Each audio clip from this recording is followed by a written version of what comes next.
Hi guys, I'm here this morning at the famous Palace Saloon here in Fernandina Beach, Florida, and I'm here with my lifelong friend, George Sheffield. George. Good to see you again, Nick. Thank you so much for doing this. Happy to do it, happy to do it. Good. George, like me, raised right here in Fernandina, and I guess never left. Just for a short period of time, well, but always wanted to come back. I came back in 1984, so yeah. I said I'm never leaving again. Never. I know. It's that. I had to do some of the corporate world. For a Yeah, little while. it's that sand in our shoes. You know, it's just you just got to come home and hang out. Yeah. George, you own the Palace. Yes, my family does. Yeah. When did you buy it? We bought it in 2003. In fact, we'll be celebrating that anniversary very shortly. It was right around St. Patrick's Day. Got in time just to celebrate St. Patrick's Day. And it was we had the 100th year anniversary on that year we bought it, because the Palace opened in 1903. So we were fortunate to buy it almost 100 years to the day when it opened, because it opened on St. Patrick's Day, or close to St. Patrick's Day, 1903. And at one time it was an ice cream parlor, I understand, or something? Well, no, it started out, of course, the building, just to give you a brief, quick history, the building was built in 1878, and it was built by Hosea Prescott. He was a lieutenant that was garrisoned out at Fort Clinch, and he was a Union officer out there. You know, that was Fort Clinch was held, and the city was occupied by the Union forces during the Civil War. And many people don't know that, and many of those officers and soldiers that were garrisoned out there decided they liked Fernandina better than they did the North, and they decided after the Civil War was over that they would stay here. That's where they were going to stay. Well, Lieutenant Prescott was one of them, and in fact, the Prescott House that still sits on North 6th Street, it's called the Prescott House in the Silk Stocking District. Well, that was his house, and you know, he built this building in 1878 after the fire. The fire that happened in Fernandina. Not only was this building built, the chandlery was a good many of these buildings were built around 1878, because that was right after the fire.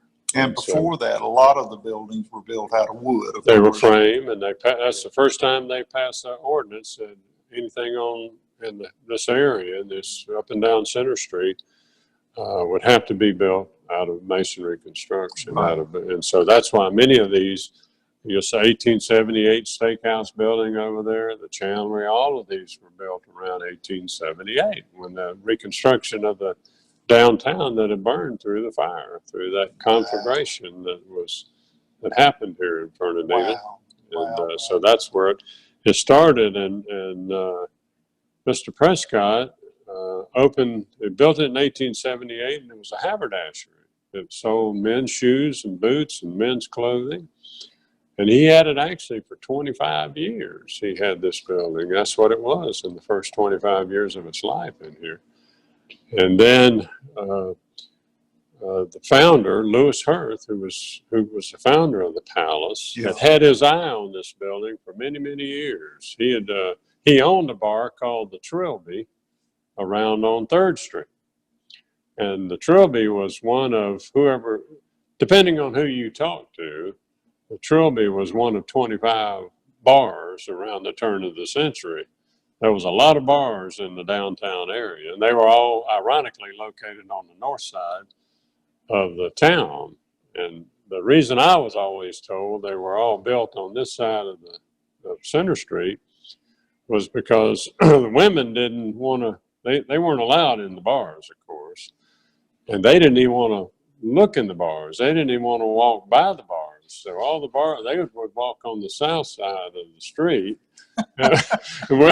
So they wouldn't have to walk or even see inside the bars on the north side of the street. But that's just a little bit of story to add to the character. But I'm not surprised. Most of them were on this side of Center Street. But anyway, Mr. Hirth had his eye on this property. So he wanted to build a saloon that was a gentleman's saloon. You know, there was a lot of rich Northerners coming down during that period of time, right around the turn of the century, and the Carnegies and the Rockefellers and all from Cumberland and Jekyll Island. Oh, yeah. And they would come to Fernandina, and of course, they would like to have libations just like everybody else. I'm talking about the DuPonts and the Fords and everybody. And so he wanted to build a very elegant bar that they would feel comfortable in, but so would the average guy feel comfortable in, where they could both rub elbows together, where you could rub elbows with millionaires and seafarers, you know. So he designed the palace to be just this upscale bar that it is, and then he purchased the property from Lieutenant Prescott in, I think it was 1901, and then he refurbished it as you see it now, and it's pretty much as if you had walked in this door 117 years ago, 16. It's pretty much the same way it was back then. Well, I mean, I'm not that old. I'm old, but I'm not that old. But you know, it hasn't changed in my lifetime. I mean, it's as I remember. I was telling George folks. My uncle, Nick Tiliakis, I remember him and Sam Mara and Dan Turner and a bunch of the guys. Well, my Uncle Nick used to come pick me up from school, and I remember him actually bringing me in here as a child. I mean, I couldn't have been more than 7, 8 years old, you know, and they'd sit around and talk and have a beer or a drink, and I'd play, you know, and whatever. Of course, you wouldn't dare hear of that today. And of course, Mama, you know, she didn't find out about most of those excursions. And if she did, you know, she gave her brother, my uncle, down the river for doing it. But, you know, Georgia, one thing, my grandfather came here in 1912 from Greece, and he met my grandmother, who was from here. And they got married in 1914. And one of the very first places that they ever lived for a short period of time was right upstairs here. Oh, really? They rented a room. Is that right? Upstairs here at the Palace Saloon, yeah. Right up over here. And I always think about that, you know, and her telling me that, you know, they lived over the Palace on Center Street, you know, and they would look out the window at nighttime and see the people, you know, down on the street, you know, on going the streets, and coming. yeah. I think several of them lived above it was quite popular to do that. Yeah. In fact, Charlie Beresford, Uncle Charlie, there's a bar behind us, was named after Charlie Beresford. He was a bartender here from 1906 to 1960. So 54 years he was bartended at the Palace Saloon. And he would have been bartending on, but in 1960, he lived in an apartment above the Palace. And in 1960, one day he didn't report for work. He was always faithful to be down here and open the bar, and he didn't open it that morning. And they went up, and Charlie had passed away in the apartment upstairs. And of course, that's a whole nother story about Uncle Charlie and still roaming these halls and this bar. And there have been many, many sightings and many, many reportings about the ghost of Uncle Charlie. Yeah, there's you know, Fernandina has its share of spirits and haunts and people seeing strange things and hearing strange things, but there's a lot of that goes on, and I know the museum has a ghost tour, and then there's the Amelia Island ghost tour that's been going on for years and years. The photographs that people have taken with their own cameras are just amazing. You know, absolutely. I mean, it's like, you know, and then they say, my gosh, look at this. I've never seen this before, you know. So there's something maybe to all that. I don't know. You know. Well, if you listen to some of the stories here in the palace, you have to believe that some of them are very credible stories, but they're very, very interesting stories. But you know, George, you can't help but wonder. I mean, if these walls could talk and tell you about the decisions about our city that have been made right here at these tables, right here at this bar, about, you know, the progress of our city, the way things went, the way things, I mean, even back before the paper mills were here, even back in the shrimping industry, the boat building industry that we were involved in. You know, I mean, this was the place where people came, and this is the place where agreements were made and handshakes were given. And back then, you know, I remember out of all the boats that we built, and I'm talking anywhere from 60 to 80 feet, you're talking a lot of money.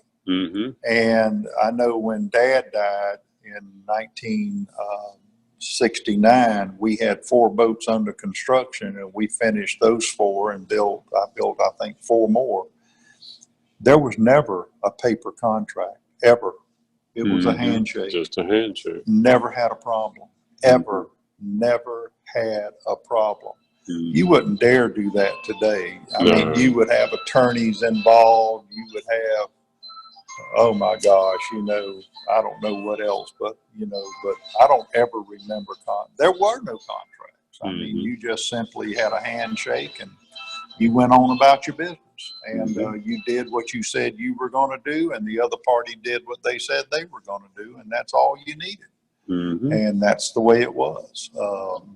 Absolutely. But the decisions that were made in places like this, or in this case, in this particular place, I mean, you know, it's not just a place to come and, you know, get happy and this, that, and another. It was a place where people actually came and met to make those decisions. And that's what, to me, historically is so important when it comes to, when you look at a place like this. Well, that's the kind of town Fernandina was. And of course, Mr. Hirth here, who opened the bar in 1903, our founder, Louis Hirth, he was a German immigrant, and he had come to Fernandina in the late 1880s, early 1890s.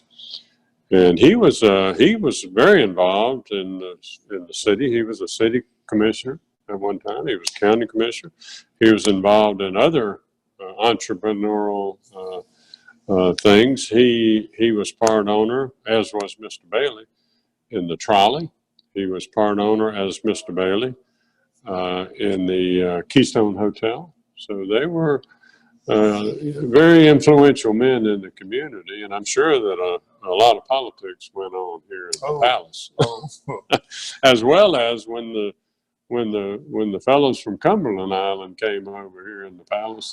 There might have been some world economic discussions going on here in the palace with some of the richest men in the world have come through those doors. So it's quite interesting to imagine what that was. I'm trying to remember, and I can't remember, David Yulee, when did he, when was his era of time? Yulee was before that. Okay. Yeah, David Yulee, and I can't remember correctly everything, but he might have been even a little bit pre-Civil War, because he actually served a little bit in the Civil War, and I think for the South. He was a Southern sympathizer, and that's where he lost a lot of his contacts after that. Right. So he came, I think, here in the 1850s.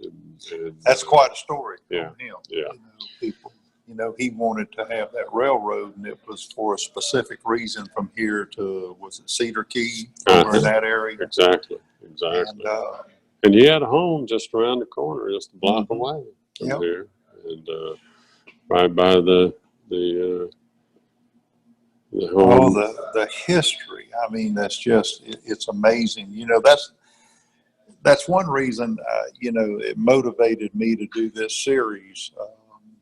And I just felt like, there's so much, and we've got so many new people moving into the area who they don't have a clue, what it was like, you know, Mm-hmm. and I always say growing up in Fernandina, but they really, I mean, just like today, I mean, look at the history that is being, you know, conveyed today simply on this one building. Mm-hmm. Mm-hmm. People had no clue. I mean, the people that are going to be watching this, they have no clue, you know, and look at what was learned. And I'm sure there's some of us, I mean, like me, I mean, I'm born and raised right here, and Mm-hmm. one of the local historians, or feel like I am, or at least I'm told I am. And you've told me a few things that I didn't know, Mm-hmm. you know. Mm-hmm. Of course, you're older than I am, aren't you? By a little bit, not by a lot. Now, 73? I'm 72. Well, I'm 72. 72. I'll So be 73 in November. you so. are older. I graduated a year ahead of He's you. older than I am, folks. Always remember that. George is older than I am. Absolutely, and that's old. It's yes, it's old. But my grandfather came here. Now here's an interesting fact for you, Nick, and I've got a picture here that is my grandfather, George Lowe, standing behind the bar here in the saloon. Wow. And it's very difficult to see that picture, but my grandfather came here in 1893 when he was 13 years old. 2 years later, both his parents died in that flu epidemic, or yellow fever epidemic. And so he had to quit school at 15, take care of his two younger sisters, because there wasn't a system that would take care. I mean, that's what you did. You quit. And he worked at a number of jobs before he opened his grocery store in 1907. But he had several jobs in between. And one of those jobs was bartending here at the Palace Saloon. And near as we can figure, it was somewhere around 1905 or 1906, maybe just before Uncle Charlie got here. Now, my grandmother never would let him talk about that, because he married my grandmother in 1910 here in Fernandina. She was a devout Methodist, and she would not let him tell anybody that he ever worked in the Palace Saloon. He had to become a teetotaler and never talk about that again. So it kind of kept it as a family secret. Yeah, folks, I've got a lot of photos that are going to be up on this series, so you'll see it. But this will be one of them. It's a little difficult picture to see, but you can see it there. But and George, a little bit on your family, Lowe's Grocery on 8th Street. You know, it's funny. Dale. She called me the other day. I was in the car and she said, "Where are you?" And I still, to this day, I use old geographic sites. And I said, I just passed Lowe's Grocery. I did. I mean, and of course she knows exactly where I am.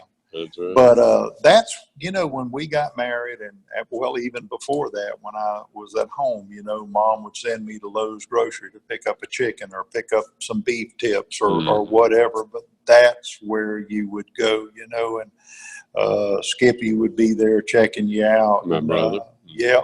And it was just, you know, those were the days. And you know, I don't know. You just don't have things like that anymore, you know. That was the days. There were many mom and pop grocery stores in downtown, Sturgis. as you well recall. Yeah. And I mean, Bowls and several of them. And it was probably, it closed in 1985. And as memory would serve me, it was about the last mom and pop, what I call true mom and pop grocery store. We were talking about that. Dale and her mom, Miss Blocker, and I were talking one day about that. And the best we can figure, it was Lowe's Grocery was the last one that we know of. Yeah. My grandfather, George Lowe, opened his first grocery store on 8th Street, right across from the Lowe's Grocery that you know. That was the third store. I didn't know that. He did. The first store he had was a very small store right across the street in front of it, where there's a vacant lot right now between the old Watson Electric and that frame building. Yeah. Well, that was his first store. And what made him successful at that time, the shrimping industry was starting to flourish, you know, in the teens. And Granddaddy would take groceries down to the shrimpers when they would leave in the morning. And he started that. He was the first one to do that. And he would literally get up at 3 o'clock in the morning, go to the store, load up the truck, and take it down to the shrimp boats, because they would leave the docks by 5 o'clock. Oh, yeah. You know, Or so, 4:30, 5 o'clock. I mean, of course, back then, that's all they knew was work, you know. So my grandfather didn't think anything about that. He would go down there, load up the shrimp boats, come back, and then go down and open the doors to the store at 7 o'clock in the morning. Yeah. And they stayed open from 7 o'clock in the morning, 7 o'clock at night. And that was 6 days a week, except on Sunday. And when my mother was a little girl, she used to say, I never saw my daddy until Sundays, because he was already gone by the time I got up in the morning, and I was in bed by the time he got home. You know, that's the kind of work ethic that those men back then had. Yeah. And literally, of course, it was a buggy ride to go down there to the store, you know, to see him. So, I mean, once in a while she'd see him then, but what I mean is she didn't see him at home. She'd see him more often at the store during the day than she did see him at home, because that's the kind of hours that he worked back then. You know, I can relate to that, because at the boatyard, building those boats, of course, we had a huge building, and we didn't have lighting inside the building. I mean, you worked when it was daylight. So when did you work? You worked in daylight hours. So, you know, someone would ask Dad, said, well, when do you start? He said, well, you start when the sun comes up. Well, when do you quit? Well, you quit when it gets dark. I mean, it was simple. It wasn't anything hard about it. And he wasn't being funny. He was being serious about it. Yeah. And of course, it took a toll on your body. I still feel it to this day, but that's what you did. There wasn't a 40-hour work week back then. Sir. Not only in the grocery business, but any of the business, or the boat building. It didn't matter. Shrimping business, a packing business, it didn't matter. And they worked 6 days a week, and Sunday nobody worked. If you remember now, you could come down here on Sunday when we were kids, but when my grandfather was coming along, nothing was even open. I mean, they shut them down, and nobody opened on Sunday. That was the Lord's day. Now, I do remember on Center Street, the stores closed on Wednesday afternoon. Yeah. Never did figure that one out, but on Wednesday afternoon, the stores closed. And Dr. Bailey and Dr. Ben went fishing. Or the rest of the merchants went on the golf course and played golf. So Wednesday afternoon, they had a big men's group go down there and play golf. And but I tell you, I wouldn't trade growing up in Fernandina Beach for anything in the world. The people, I got to tell you, George, we got 67 counties in this state, and I truly believe, I used to tell people when I was in county government for 16 years, I'd tell people all over the state, this is absolutely the best county, and we have the very best people. I think so too. And we've got a lot of good people in since, you know, that have come from all parts of the world and making a big contribution into this community. It's been a good thing. And you know, it probably, I mean, you've done a lot of business here, and so have I. And, you know, even the Bible tells you man's not a prophet in his own home. You know, it probably would have been a lot easier for you and I to go somewhere else and do what we've done, but we wanted to do it here. I wanted to be here. Yeah, me too. I've had plenty of opportunities to do it elsewhere. Oh, me too. And but I wouldn't think of packing up and going somewhere for anything in the world. This is where this is it. You know, other than 3 years in the military in Europe, I've never lived anywhere else. I mean, this is it. I don't know what it's like to live anywhere else, and I don't want to know what it's like to live anywhere else. So, you know, I guess you folks that live here, you're just stuck with both of us, and that's pretty much the way it is. That's right. We're the old timers. We used to talk about them. Now we are them. Yeah, we used to talk about them, and people like us and Harry Mills. Oh my gosh, Harry, that's another one. Good gracious. He's got plenty of stories to tell. Oh, he does. He does. Well, George, I have thoroughly enjoyed this, and I really appreciate you doing this. I can't thank you enough. This has really been great, and I've got photos I want to take of the inside here so we can get it on this series. And you've sent me some photos, and I'm going to get those up on the series too. And but folks, be sure to take a look at all the series, and be sure to subscribe to it. And it's Amelia Island Footprints. And I hope you newcomers, I hope you've learned something today about the history of the Palace Saloon. I hope you'll come down and enjoy this old building and the history that's here. And when you do, you'll think about what you've learned on this series. And for some of you older folks that haven't been here in a while, come down. Libations come in all, different, you can have a tea, you can have a coffee, you can have a water, or you can have a whiskey. From the highest to the lowest. From the highest octane to the lowest octane. And you can find some of the most interesting people down there from all walks of life. You can. We get them from all parts of the country and the world that have heard about the Palace Saloon. That's right. Now, is it the oldest saloon in the state of Florida? It is the oldest continuous operating saloon in the state of Florida, and we have been documented as such. Now, and the reason we have that continuous operating saloon is because it was still a saloon during Prohibition. Prohibition started in 1920 when the selling of liquor became illegal, and lasted until 1933 for 13 years. Most bars couldn't survive during that period. But the Palace Saloon survived. It was basically an ice cream parlor during that time. But it was allowed to sell a near beer, anything under 3%. Under 3%, they were allowed to sell. So they did sell a near beer here. Of course, there's a lot of rumors that there was some other activities going on upstairs. Tell me no. But surely that didn't happen. Well, I deny them all because Lewis Hurth was an upstanding man in this community, and I really feel like he kept his business above board, and so and he probably did. And I think so too. But I will tell you one more quick little story, and I know there's been a lot of famous people in here, but for you old timers who remember the TV series Have Gun Will Travel.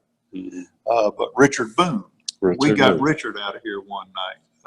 He got drunk, and they called rescue. And anyway, we came down and we ended up taking him, I think, to the hospital that night. I'm not sure, but anyway, Richard Boone was in here. Well, I knew he was in here. I remember that story, but I didn't remember the part about him going to the hospital. I don't remember if they transported him to the hospital or they just, he decided to let his people take him on or what. But Richard was in here, and Jackie Gleason was down at the marina. And he was actually having chest pains, but refused to go to the hospital. Is that right? Yeah. He had his boat down there. He was on his yacht, and he wouldn't go. He needed to go, but he wouldn't. Yeah. So, not surprising. Well, guys, I really hope you've enjoyed it. Take a look at it, and we've got a lot more series coming up. And until next time, God bless. George, thank you. Thank you, Nick, very much. Great to see you. Appreciate your work you do. Thank you. Thank you. Have a good day.